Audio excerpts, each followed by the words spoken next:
All right, we're going to continue this study of function. And this next function we're going to study from the list we had, right? It's f of x equals to x cubed. Okay, so it's going to be the same process, right? Identify the rule, right? We recognize how the rule works, and we reflect on the definition of function. So let's look at this definition of function. A function is a rule, and now this rule says, right, I'm going to assign to each element x in the set of A exactly one element called f of x in the set of B. So we're going to draw that picture just to recall what we have done. So the rule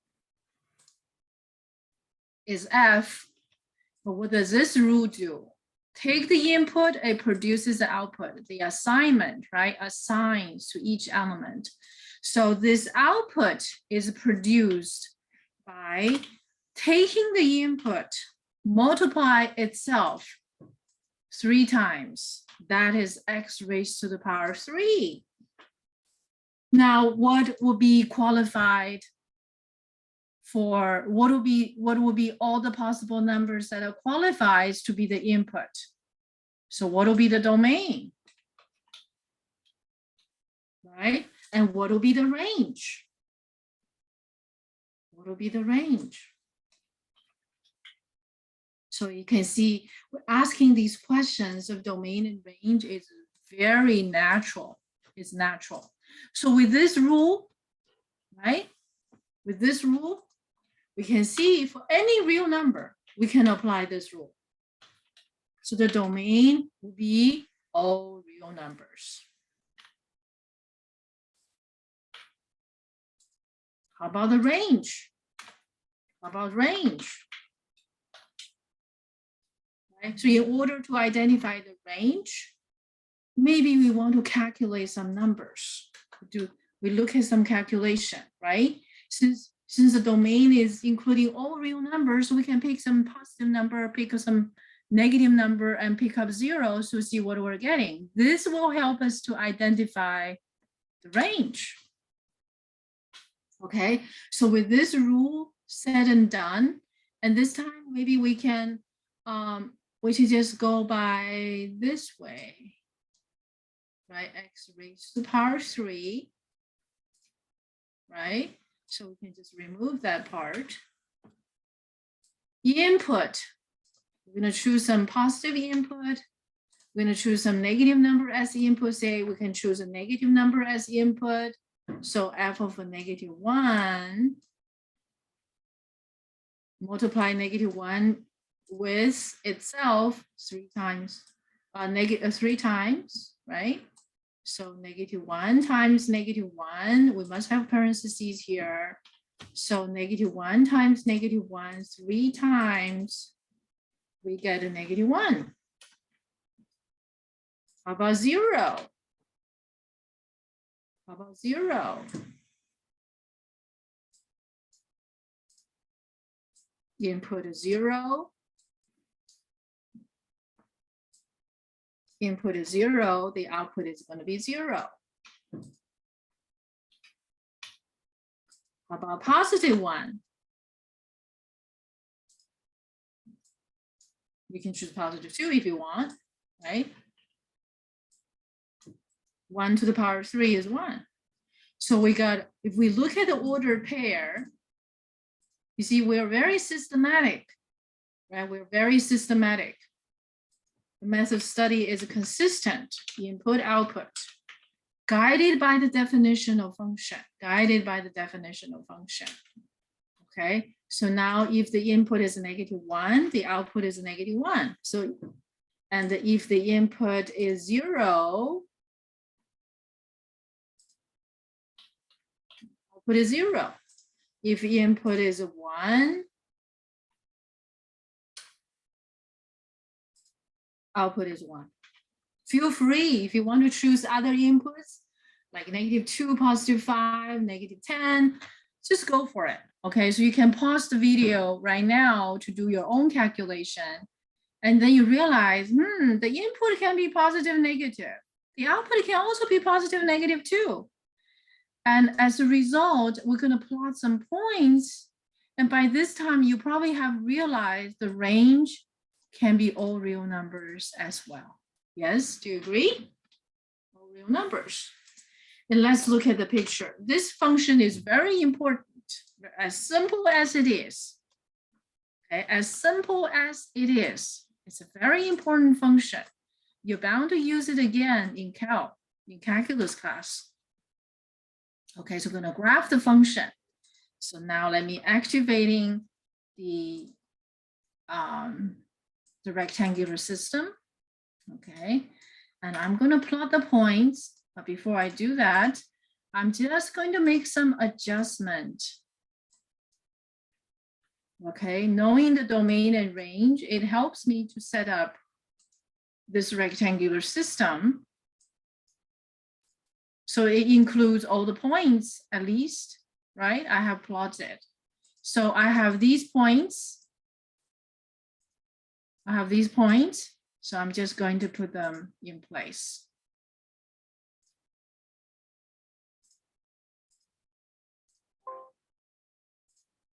-1, -1, 0, 0.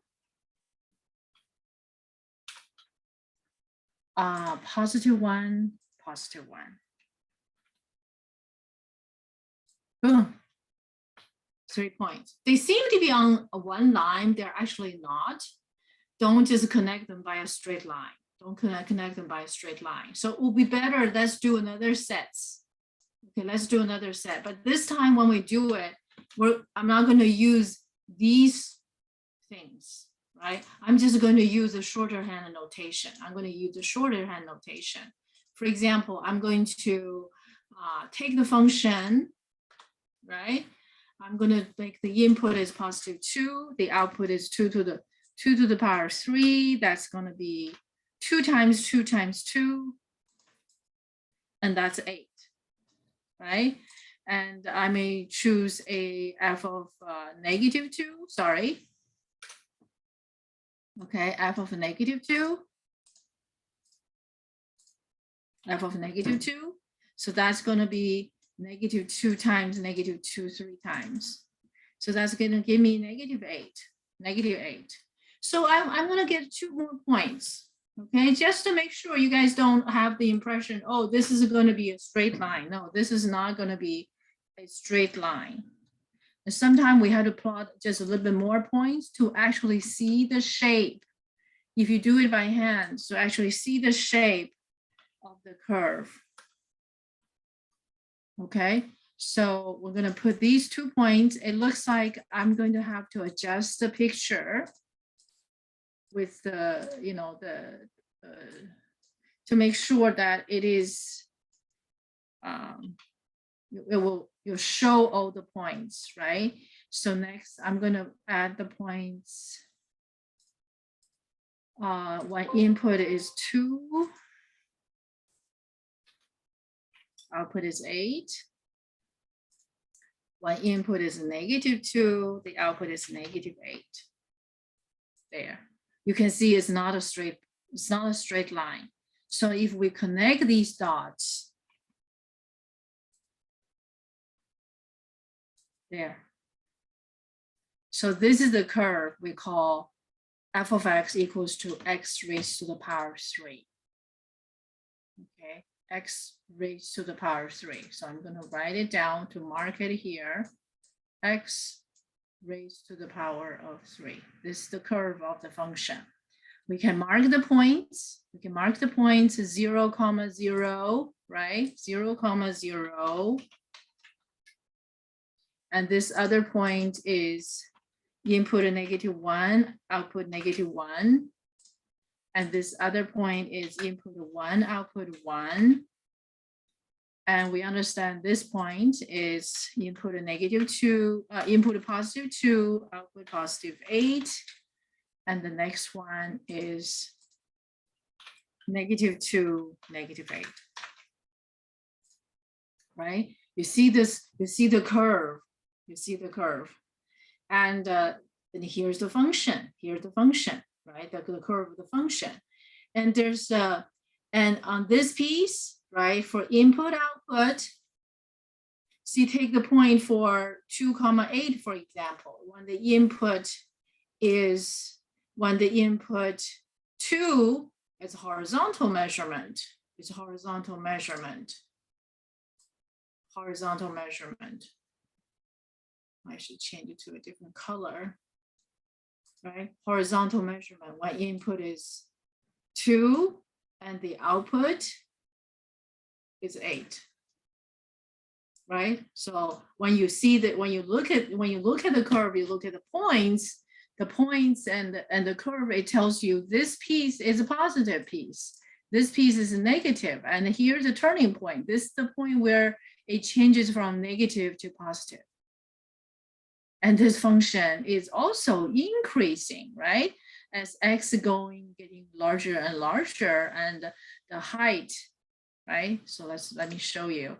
As x is getting bigger, as the, let me change the color. Okay. So let me erase that. As the input gets larger and larger, the output is getting higher and higher. It's actually an increasing function. Okay, we're going to introduce the definition of increasing function later, but you already see the tendency. Okay, so this is the function that in the table is one of the basic functions, but it's also very, very important function. Summarize, right? Domain range and the curve. And the points, you see, we make the points, we plot the points in the same way, depending on the rule. And next, we're going to study the next pair of functions. F of x equals to 1 over x. This is a very, very useful function as well. You're bound to use this function. Okay, definition. Okay, so I'm going to copy and paste the definition so it comes with us. And so let's look at what is this rule, right? So we have another rule. A function is a rule. Let's look at this rule. What does this rule say, right?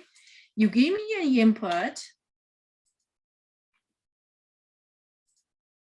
right? And under this rule, it produces an output. But how is the output produced? It looks like it takes the input and it turns it upside down. You give me an input, I'm going to use the input as a denominator, and I put it under 1. So I make it upside down. For example, okay, and this is called reciprocal. Okay, so this function is called reciprocal function. Reciprocal.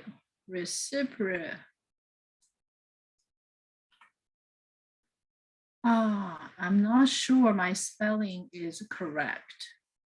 Reciprocal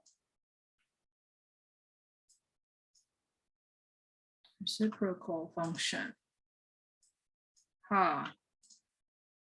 Okay, I'll come back to correct it after this recording. Okay, so see how this function works, right? You give me an input. Under this rule, okay? If the input is 1, the output is going to be 1 over 1. 1 over 1 is 1. If the input is 2, it's going to be 1 over 2. If the input is 3, 1 over 3, the output is 1 over 3. So when we compose those points, right? When we compose those points, input output,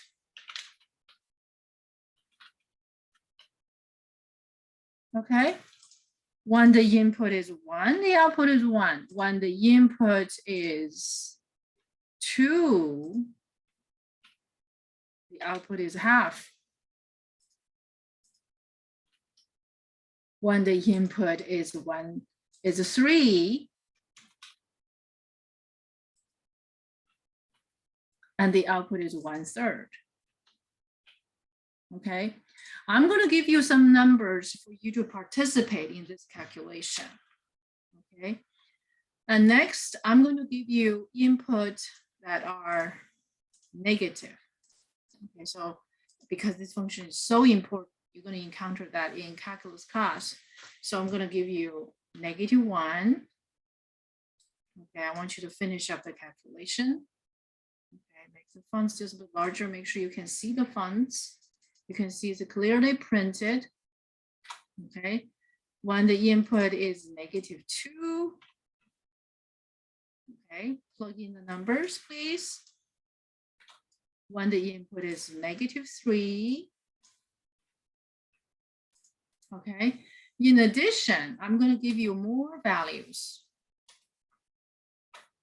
I'm going to give you f of half.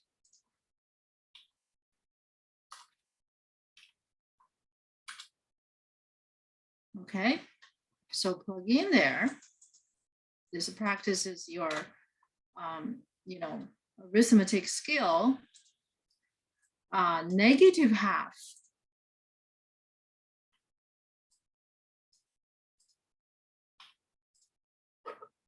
Okay, so please take a moment to calculate here. Okay, and maybe you like to pause when you do the calculation. Okay, maybe you like to pause, and I'm just going to move forward. Okay, so this is going to be -1, and this is going to be -2, and that's going to be -half. -half. And this is going to be input is -3, the output is -1/3, so equals to -1/3. Okay, so we're going to get some more points. You can see at this point, you realize maybe we can make a table, can we? That's right. Maybe we should make a table, right? Let's make a table. So we're gonna make a table just after this. Okay, we're gonna go through this process, right? So that's why you see in some textbook where you might have done this before, that they just do the table, because it's more organized. It's more organized that way, right? So the input output as ordered pair, they're in the table. And if we have a half as the input, so 1/2, what would that be? Well, this is a complex fraction. To reduce it, we can multiply by 1, right? But this one of our choice, we're going to choose 2 times 2. 2/2, 2 divided by 2. So 1 times 2 is 2. 1/2 times 2 is 1. So the reciprocal of half is 2. For -half, if we just put this in place, and we will do the same thing of multiplying by 2/2, and we will get -2. So we get 2 more points here. 2 more points here. Okay, there's no rush. Okay, there's no rush. So I'm going to set up that table with you. When input is half, output is 2. When input is -half, this is such an important function. So we want to take our time and make sure we do it right. Okay, so this reciprocal function, reciprocal, I think I pronounced it correctly.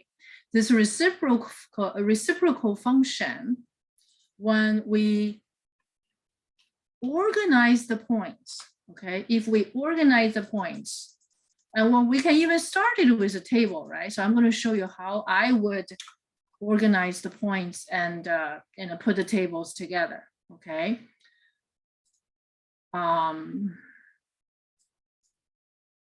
Input,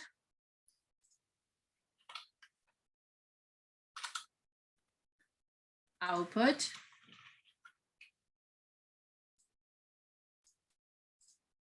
okay, ordered pair,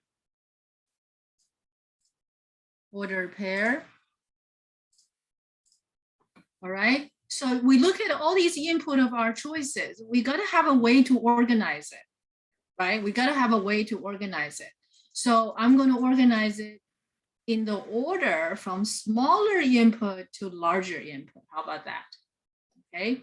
So what is the smallest input I have? Or -3, right? So on this side, you can see that there's a -3, -1, -2, -1. So I'm going to start with -3.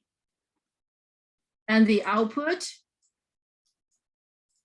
you can put it here if you wish, right? And the points will be right over here. So this is just a way to organize. But the better you organize it, the better you observe the pattern. So for -2,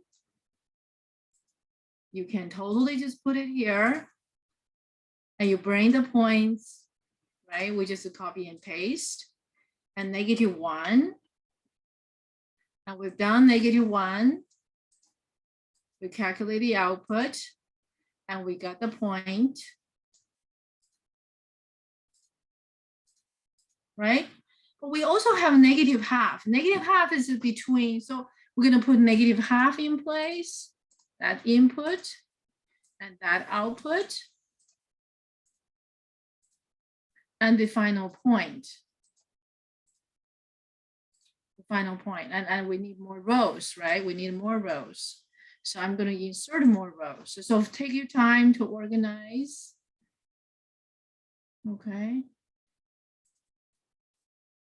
Okay, I'm just going to add more rows. -2, -½ And we have done half. Half is smaller than 1. So I'm going to take this piece.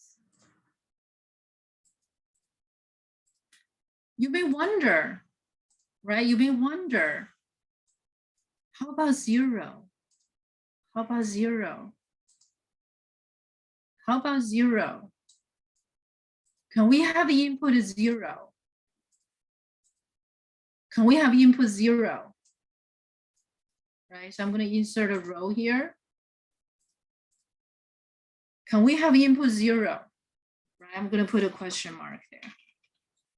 Okay, I want you to think about it as I'm going to finish up the organization, which is 1, 2, 3. For input 1, 2, 3, I'm going to put them in place. 1, 2, 3. Okay, so for 1, 2, 3, what did I have? Right, we're going to copy all of these here. For 1, for 2, and for 3, right? And we got our points, 1, 1. Is it better organized here? Input is 2, output is ½ So when you organize your table, you must have a strategy.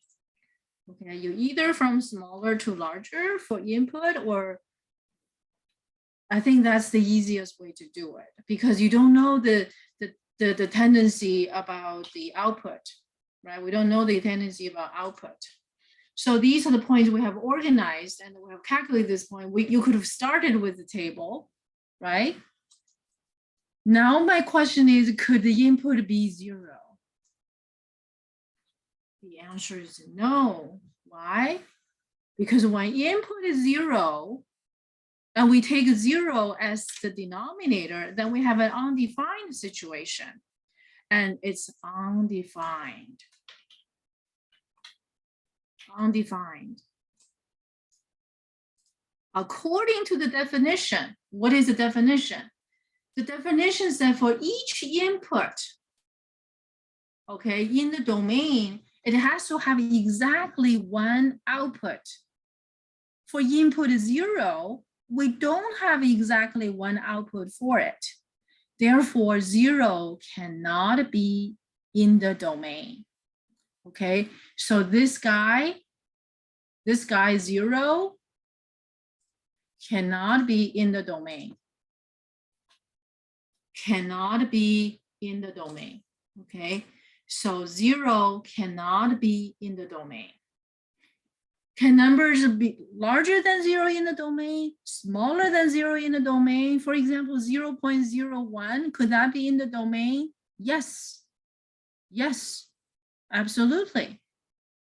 Okay, so I'm going to give you some more numbers to calculate. Okay, I'm going to give you some more numbers to calculate. Okay,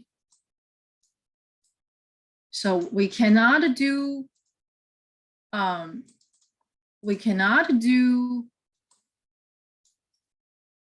let's see, I'm going to insert a couple more rows. Okay, I want you guys to do the calculation. Okay, yes, we cannot do 0. 0 cannot be in the domain. How about 0.1 or 0.01, for example? How about 0.1? Right, so that's enough. Negative. How about positive 0.01, 0.1? We cannot have 0 in the domain for sure. Cannot be. No, no, no. How about numbers smaller than 0, a little bit smaller than 0, or a little bit larger than 0? How about that? Could you please calculate? Could you please calculate? Okay, at this point, if you like to calculate for yourself, and maybe just feel free to pause and come back, and I'm just going to move forward. Okay, so I think it will be a good practice if you do that. So next, I'm going to put that in, right? When the input is a negative 0.1, and according to the rule of the function, what do we get? What do we get? What is 1 divided by negative 0.1? Principle number 6, right? A positive number divided by a negative number, that's going to be a negative number. And this is going to be negative 10. How about,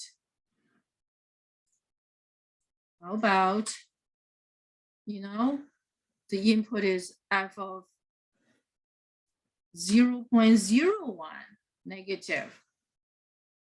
According to the rule of the function, it's going to be 1 over negative 0.01. What does it equal to? Negative 100. So we get 2 more points. We get 2 more points here.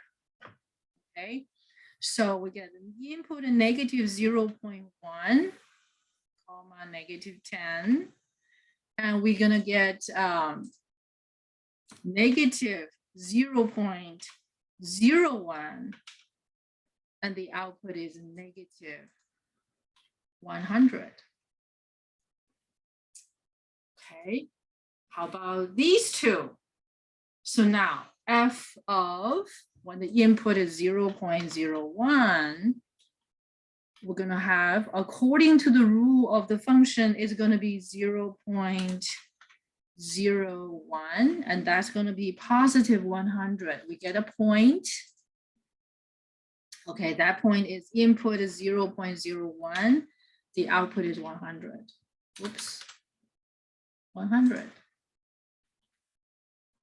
For 0.1 as the input, 0.1 as the input. So f of 0.1 as the input is going to give us 1 over 0.1. That equals to 10. So we get a 1 more point. I think that's quite a lot of point. Okay. There. I think we're ready to graph. ready to graph? Are you guys ready? Okay, are you ready? Okay, so now we're gonna set up the rectangular system and we're gonna put these points in the picture. We're gonna put the points in the picture. And I'm asking you if you to do it by yourself and make that a rectangular system and put the points in place, avoiding the zero because zero cannot be the input. And because the way we arrange the input and we can carefully observe the outputs, right? You can see the outputs can be negative, positive, no problem. But the outputs cannot be zero. Do we realize that? Okay, do we realize that? But the output can be pretty large, right? So let's look at something else. So I'm going to give you some more rows. I'm going to give you a couple more rows. Okay, just be patient with me. And these input, I'm going to give you a negative 100. I'm going to give you a negative 1000. On this other side,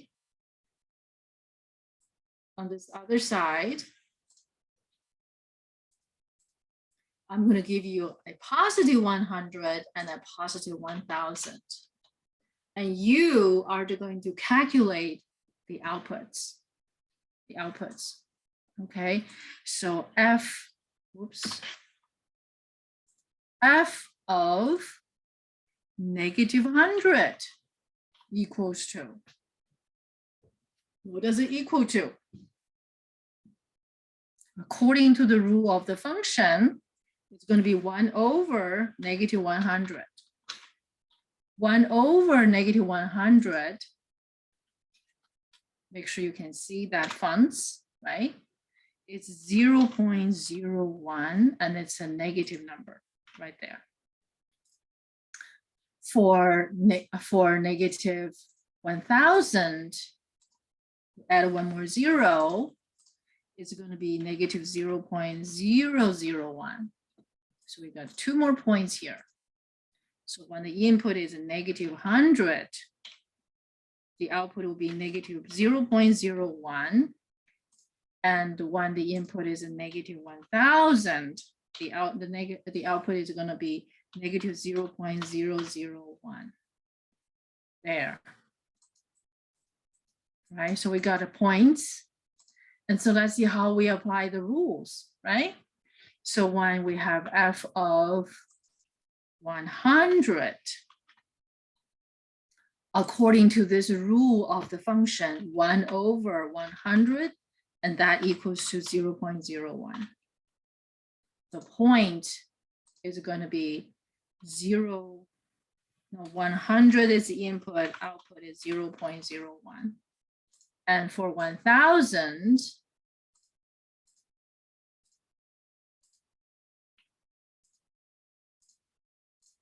there,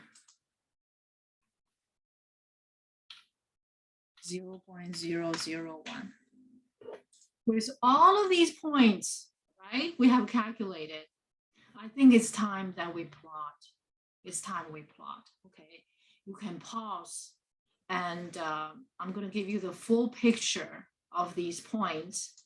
But what I'm going to do is that we're going to start from the middle, from -3 to just whatever point we can do, okay? Just whatever point we can do, okay? And then we're going to come back. And then I'm going to go ahead to plot the points. Okay? And you do yours. We're going to come back.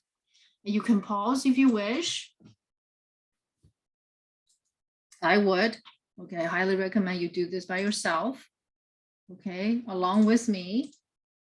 So when we do this, when we set up, we need to make the system, we have to constantly adjusting, okay. Maybe I will put, say -5 first.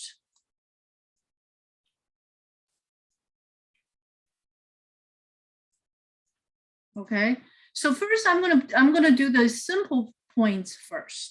I'm gonna do the simple point first, right? We have so many points.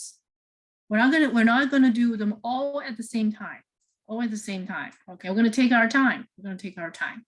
We're gonna do the easy point. Okay, so what are the easy point? -3, -2, -1 for inputs, and so 1, 2, 3, right? All right, so we're gonna start plotting the points. Okay.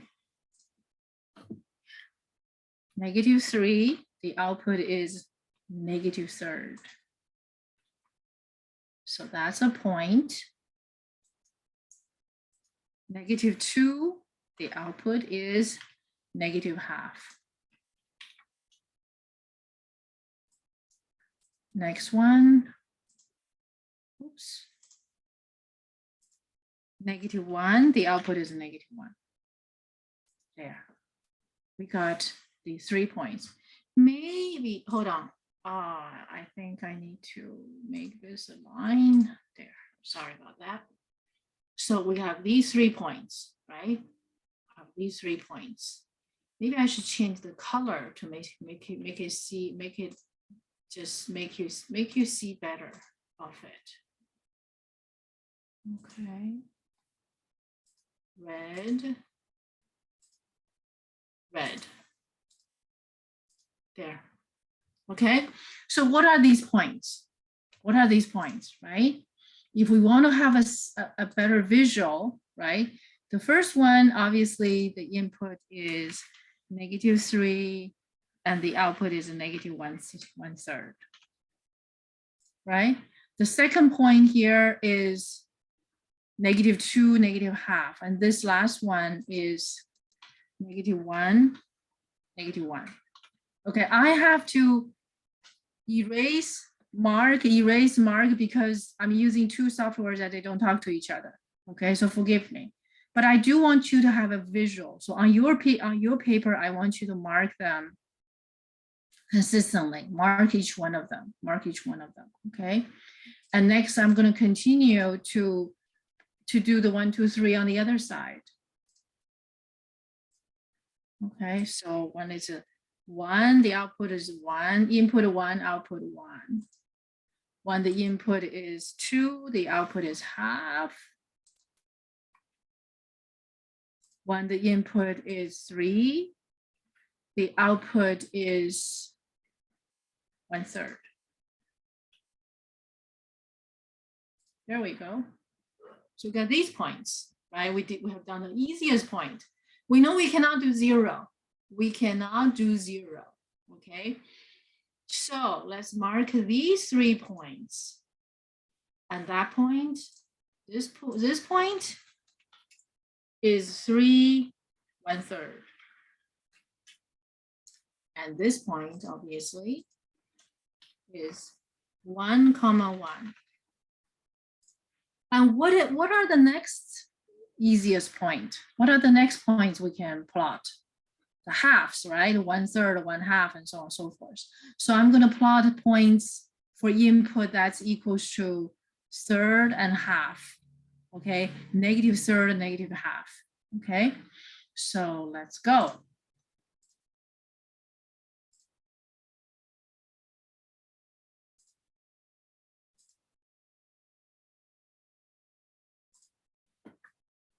-3rd.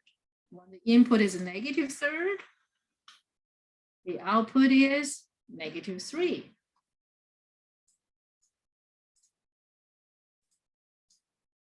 When the input is a -½ the output is a -2. When the input is ½ or 1/3, +3rd, the output is +3. When the input is +½ the output is +2. There. Okay, so we get 2 more points on this side and with 2 more points on this side. So let's mark these points. Okay, and this point, the input is ½ the output is 2. And that point, the input is 1/3, the output is 3. okay? On this side, this input is negative half, the output is -2.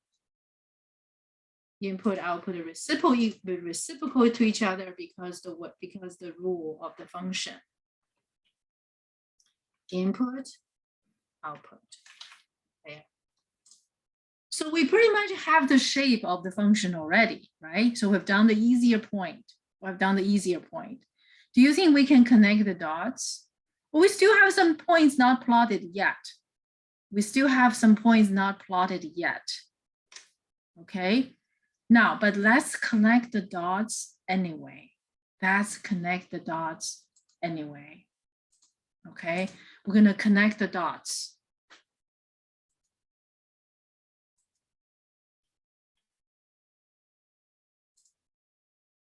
There, we connected the dots. Now I want you to look at the table.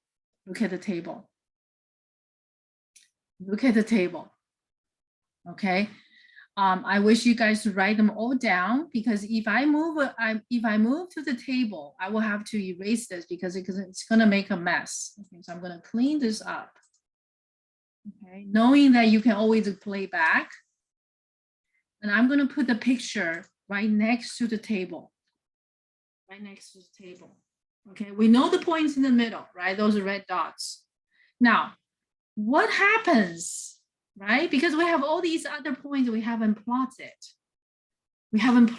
All the other points. What's going to be there for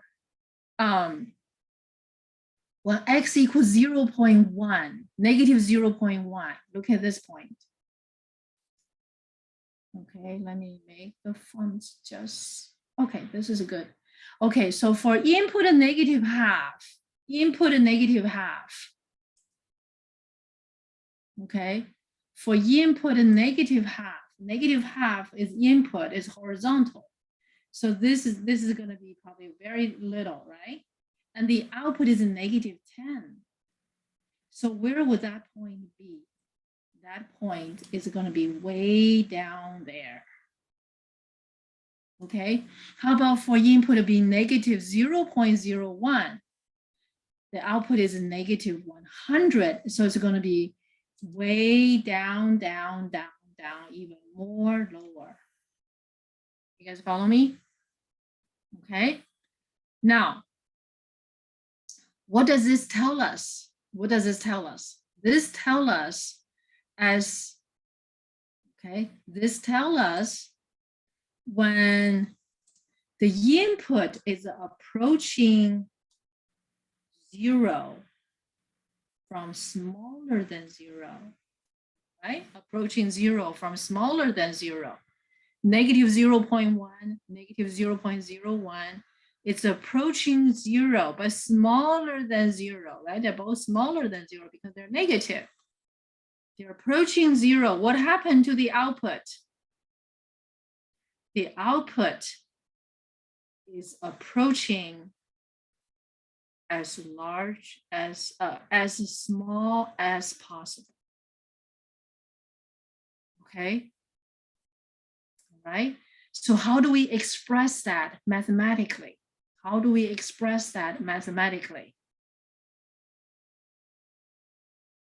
Right? As the input approaching 0 from smaller than 0. How do we express that? That's what you're going to use in calculus. I'm going to show you how we express that in calculus. Okay. I need to make some adjustment. Let me clean this up. Okay, I'm going to make room. I'm going to make some room for you to see better. Okay. And I'm going to introduce a row here. Insert a row. See if that works. Oh, that's okay. We need that row too. Insert a row right there. Okay, so I'm going to use this row. So when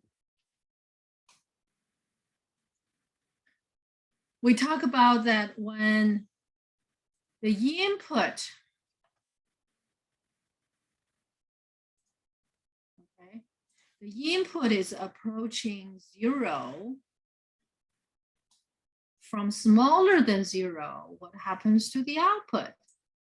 The output is getting as small as possible. We see that tendency, don't we? We see that tendency. You see, as the input getting closer and closer to 0, right? Negative half is close to 0, but negative 0.1 is even closer to 0. Negative 0.01 is even closer to 0. So what we can tell,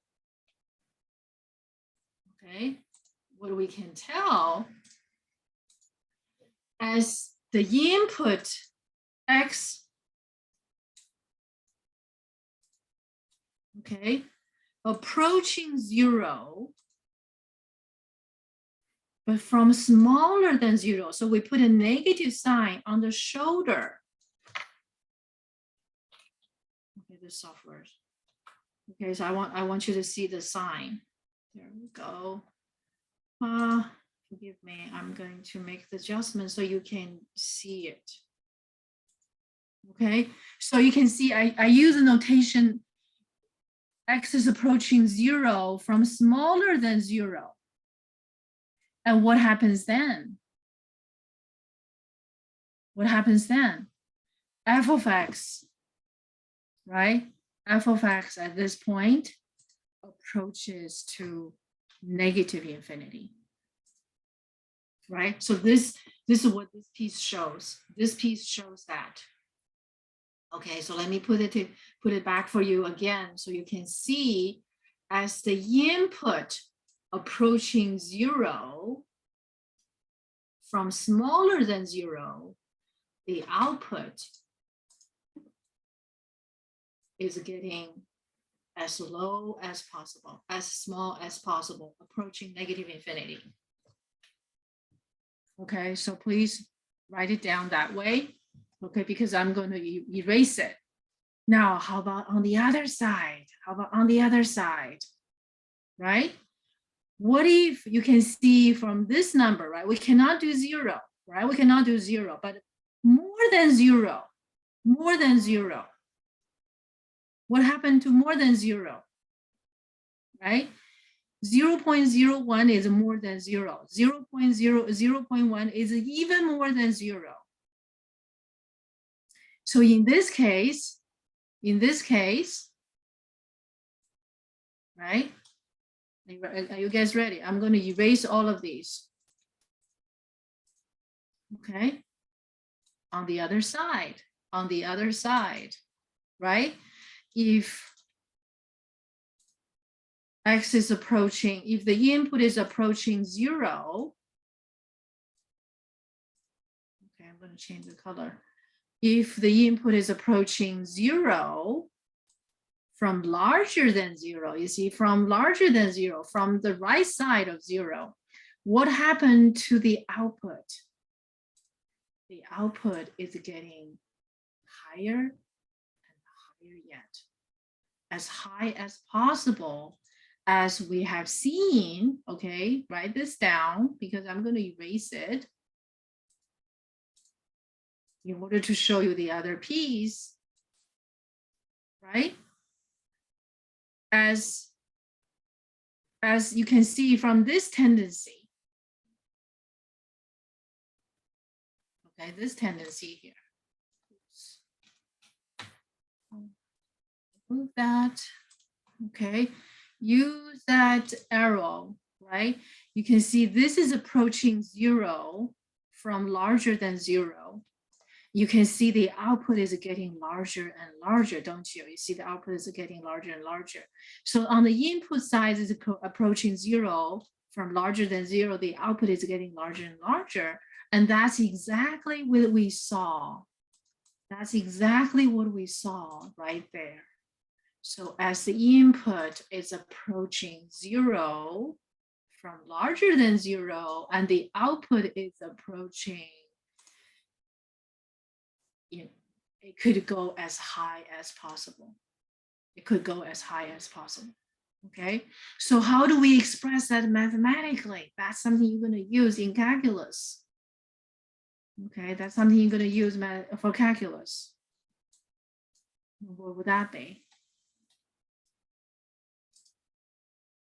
So as x is approaching 0 from larger than 0, we use a little positive sign on the shoulder of x.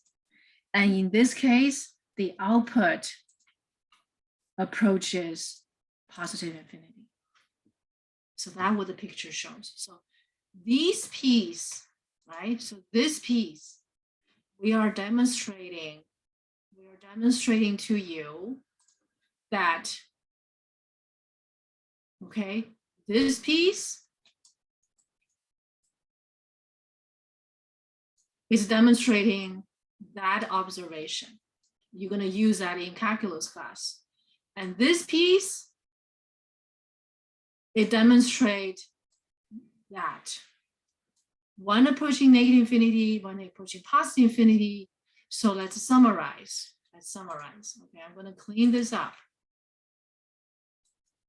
Okay, let's summarize this piece. See, I can do it. I'm going to make it. Let's see if I can go smaller. If I go smaller, the sign doesn't show very well.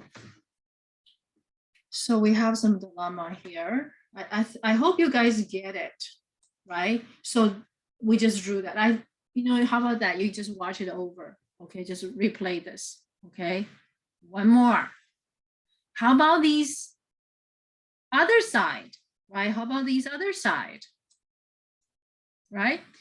When input is getting closer and closer to negative infinity, when input is getting closer and closer to negative infinity, look at this, right? Look at that. I should be using a blue color, okay? So look, when the input is getting closer and closer to negative infinity, which direction does it go? On the graph, it's approaching negative infinity. What happens to the output? The output is going to be negative, right? And it's getting closer and closer to 0. So as input is going to negative infinity, what happened to the output? The output is approaching 0 from smaller than 0. So how do we summarize that? Okay, so I'm going to put that summary here. You are going to need this in calculus class, okay? So as the input approaches negative infinity, and what happens to the output? It's going to approach 0, okay? But it's below 0. You can see this entire piece is below 0. So we're going to put a little negative sign underneath. Okay, and then you understand what happens on the other side, right? What happened on the other side? What happened on the other side? On the other side, right, we have when x is approaching positive infinity, right? X is approaching positive infinity. The input is approaching positive infinity. What happens to the output? What happened to the output? We see from the graph is getting lower and lower and lower, right? You can see the output is getting lower and lower, right? Very close to 0, very, very close to 0 because it's getting shorter and shorter, but it's still above x-axis. Above x-axis means the output is positive, right? So now let's look at the table. The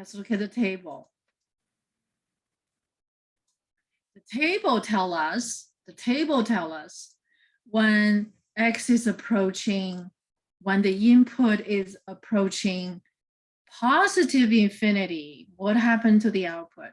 The output is getting closer and closer to 0. You can see this is close to 0 and this is closer to 0. So if we keep choosing, input to be as large as possible, the output will be getting closer to zero, will be getting closer to zero. So that's the picture we saw. You can see how intuitive it is. So I'm going to put that summary right here. Okay, I'm going to put that summary right there. I'm going to create a new row. Okay, so as the input, excuse me, as input approaches positive infinity, the output is approaching what? Is approaching zero, but more than zero. So we put a little positive sign about, about the, next, on the shoulder of zero. So these are new notations, and we're going to use as much as possible in this class. I hope that will prepare you better for your calculus class. Okay, this function definitively is going to be very useful for your function. So you can see this picture, right? So now I'm going to put the picture underneath, right? You can see that piece, all four pieces tell us some information about what happens. Now, domain and range. Okay, domain and range. From what we have done, okay, from what we have done, what is a domain and what is a range?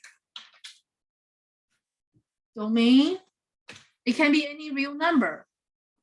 It cannot be zero. You can also use words.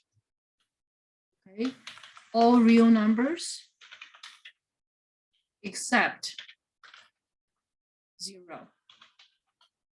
How about range? If we observe the table, right? The range can be any real number. You can see, look at the second number, right? These about the first table, right? If I make the table a little smaller, right?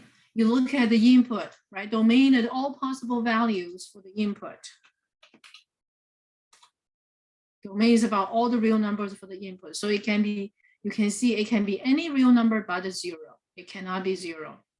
The output can be negative, positive, zero, but never be zero. So the output and input, right? None of the input can be zero and none of the output can be zero, right? So the output cannot be zero either. So domain and range are there. Okay, this is a very, very important function. So let's summarize. Okay, so I'm going to put some important points in the summary. Okay, so first of all, domain and range.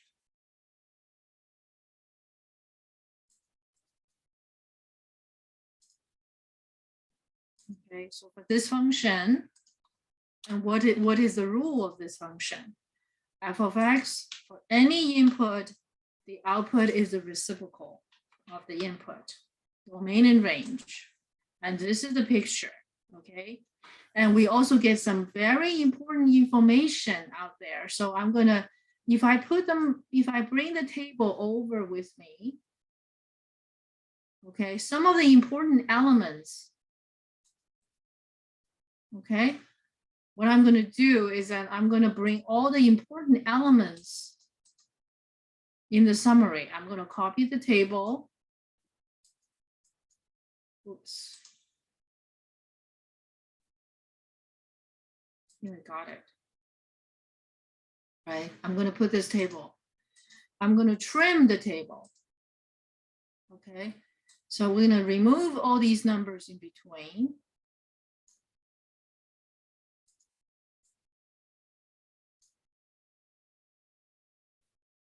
This is not about memorization. You must understand the process.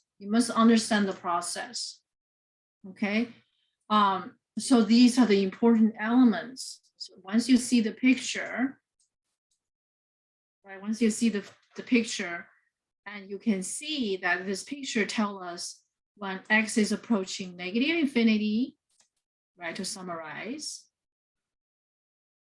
When x is approaching negative infinity, right, you see the curve is getting closer and closer to 0, but it's always below 0. When you see x is approaching 0, what happens?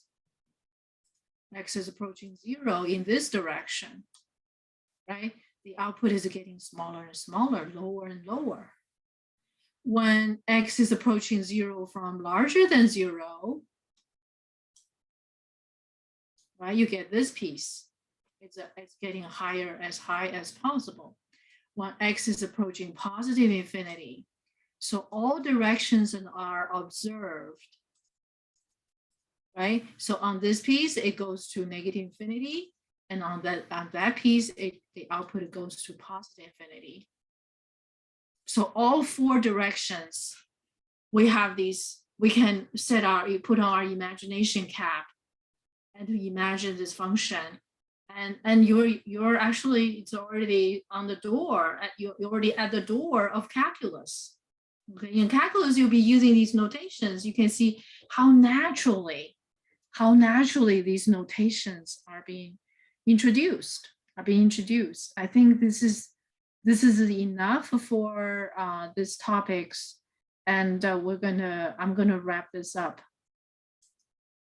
Thank you for watching, and thank you for participating, and see you next time.